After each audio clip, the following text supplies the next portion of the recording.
positivismo extremado, o sistema chamado fechado, as leis é que devem dizer o direito sempre, principalmente, não estão dando resposta, né, as leis não estão respondendo às necessidades.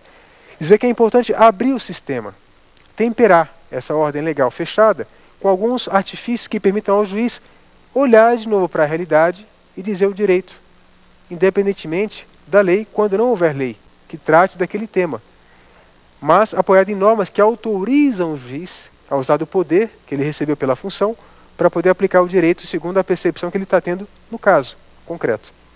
São os instrumentos de abertura do sistema legal. E aí entra a ideia dos princípios, que a gente falava no começo dessa aula. Então, no século XX, a gente percebe isso, né? Há todo um trabalho da doutrina, verificando que aquela doutrina positivista do sistema fechado não estava respondendo, começam juristas e cientistas a refletir, peraí, isso aqui não está mais dando certo. Por um tempo deu, foi suficiente, foi interessante. Agora parece que não, precisamos abrir de novo o sistema. E devolver ao juiz essa capacidade para que ele possa, a partir do fato concreto, interpretar e dizer qual é o direito, né? Código Civil de 2002 no Brasil. A gente fala em alguns princípios que estão ali. O princípio da função social do contrato. O princípio da boa-fé objetiva. E olha que interessante, eu tratei desses dois expressamente, porque acho que os dois eles mostram exatamente essa abertura para essa conexão do direito com a ética e com a cultura. Que é exatamente a ideia do nosso programa aqui, né? Direito, ética e cultura. Interessante, boa-fé objetiva. A boa-fé objetiva é uma construção que tem origem na Alemanha enquanto doutrina, depois se espalha pelo mundo, nasce num contexto de um tribunal, que começa a perceber, a interpretar uma norma jurídica, e a partir dessa norma jurídica o tribunal entende que deve-se abrir mais a interpretação dela para poder tratar de forma justa as situações concretas. Então, para explicar onde é que entra a boa-fé objetiva, né? A gente resgatar um pouco essa ideia. No sistema fechado, havia um princípio muito forte na área contratual, ainda existe esse princípio, é válido até hoje, só que ele está atenuado, foi suavizado. É o princípio do pacta sunt servanda. O pacto deve ser cumprido. Qual que é a lógica desse princípio? Quando uma pessoa se compromete com outra, mediante um contrato, uma determinada prestação, ela deve cumpri-lo. Aconteça o que acontecer. Assumiu, deu a palavra, tem que cumprir. Ora, o que se percebeu, né? Na Primeira Guerra Mundial?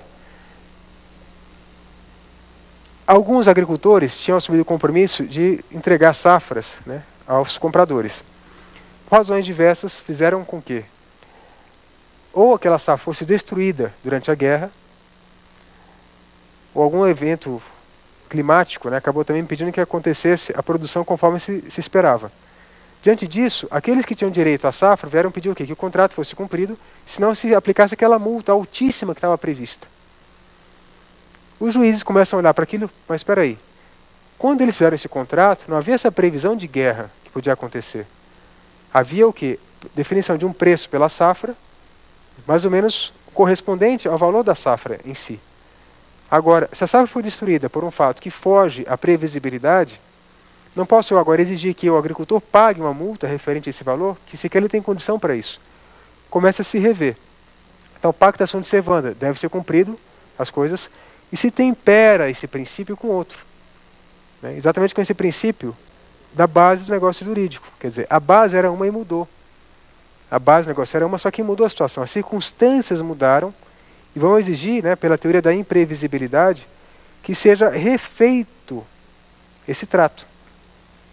Quer dizer, foi tratado antes de ter obrigações, mas seja revisto essa matéria exatamente para que possam, né, as partes manter a sua própria dignidade. Porque se pega um agricultor, diz dele uma multa, que ele não tem culpa sequer pelo que aconteceu, ele não tinha como prever o que podia acontecer, eu vou reduzir esse homem a uma situação de mendicância para pagar uma dívida para o outro. Então, a dignidade humana começa a aparecer também aí. Quer dizer, eu não devo, por causa desse contrato, reduzir aquela pessoa por um fato que sequer ela assumiu dessa forma. Era imprevisível que acontecesse isso. Então começa a se temperar. Então o pacto está observando assim, mas deve ser cumprido um pacto, salvo algumas alterações substanciais das circunstâncias negociais. Já se começa a quebrar aquele sistema fechado que estava construído antes, que também o pacto está observando está baseado na garantia, na segurança. Cumpriu, Deve cumprir o que foi acordado, o que foi tratado. Ponto. Por questão de segurança social. Bom, além disso, o que se percebe também? Que na hora de executar um contrato, a pessoa deve observar não só o dever principal, mas uma série de deveres chamados laterais, que acompanham o cumprimento do dever principal. Deveres laterais de conduta. E essa dimensão ética. Questão da lealdade, da transparência. Então, alguém que vai comprar um produto hoje, né, em alguma loja ou de um amigo, compre, o amigo deve esclarecer qual é a situação real daquele veículo que está vendendo. Olha, está com tal defeito, olha, tende a acontecer isso daqui, a bateria nem sempre pega, tem que esclarecer. Olha, mas qual que é o que é o trato entre eles? Está se vendendo um carro. Mas na venda do carro você tem que informar aquele que é o comprador tudo que pode estar acontecendo com o veículo, para que ele saiba exatamente como está acontecendo, como está funcionando aquele carro. Ora, mas o contrato é só de compra e venda? Eu quero vender, ele quer comprar, pronto. Mas se exige hoje o quê? Que além da pessoa vender o veículo, que ela também informe ao outro quais são as condições do carro. Há um dever de informação. E esse dever de informação se apoia o quê? Nesses deveres laterais de conduta, da boa-fé objetiva, que é um princípio.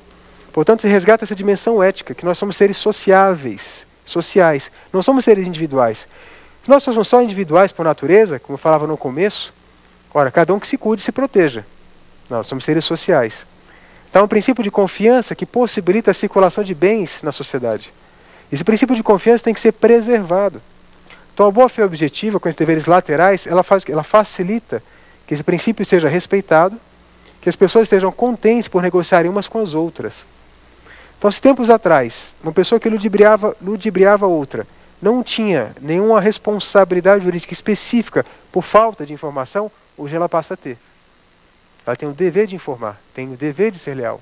Né? É essa a ideia. Então se resgata também essa dimensão ética, que tinha ficado um pouco excluída, né, de certa forma, e vai se reconstruindo a partir daí. E se abre para que o juiz perceba o que aconteceu no fato concreto, se houve ou não, né, descumprimento da boa-fé chamada objetiva. Por que objetiva? Porque não é questão da intenção da pessoa, é uma conduta concreta que ela externou. Ora, se ele não informou, pode ser que ele não informou por falha, não de propósito. A omissão de informação pode ter se dado não por intenção ruim, mas por falta de atenção normal. Distraiu-se e não informou que o carro estava com um problema concreto. Porque esqueceu, estava preocupado, precisava receber aquele valor do carro para pagar o hospital onde a mãe estava internada. Então não informou que o carro estava com defeito grave, que podia parar a qualquer instante. Vendeu o carro assim. Então faltou informação concreta, né, pensando nessa ideia da informação, né, não entrando aqui no vício redibitório, no defeito oculto, mas o dever de informação. Não informou porque naquele contexto não conseguiu informar, não lembrou de informar. Então não há má fé da pessoa, mas faltou uma conduta que se exigia. E essa conduta vai gerar responsabilidade. Essa é a ideia da boa-fé chamada objetiva. E olha que interessante, boa-fé objetiva. A palavra boa vem da avaliação moral. A palavra fé vem de outra dimensão. De certa forma, parece que como que o direito hoje ele traz para dentro de si essas dimensões de conduta humana, de valores, que voltam como técnica jurídica de alguma forma.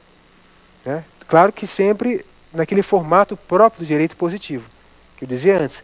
Trabalhamos com direito positivo, tendo a referência da ética, né, uma referência importante aqui, a referência da nossa cultura também, compreendendo, entendendo isso, né, que é importante abrir o sistema para que ele possa oxigenar, que realmente a justiça possa ser feita.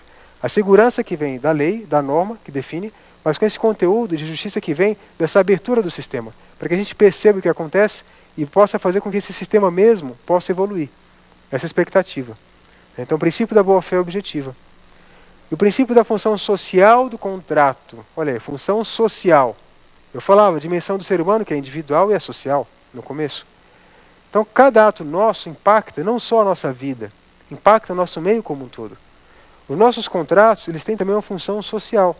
Seja aquela de operar exatamente aquela transferência de um valor econômico, né, o contrato é para a circulação de riquezas, mas seja também aquilo que é próprio do mundo contratual, que nessa troca de bens, nessa transmissão de bens, de riquezas, também se respeite o quê? Uma série de fatores, de valores necessários para que haja uma coesão social. Então, a função social do contrato, que alguns entendem que é basicamente essa troca de valores econômicos, os vão entender que não é só isso. Exatamente a adequação desse modelo de negociação a uma dimensão mais ampla.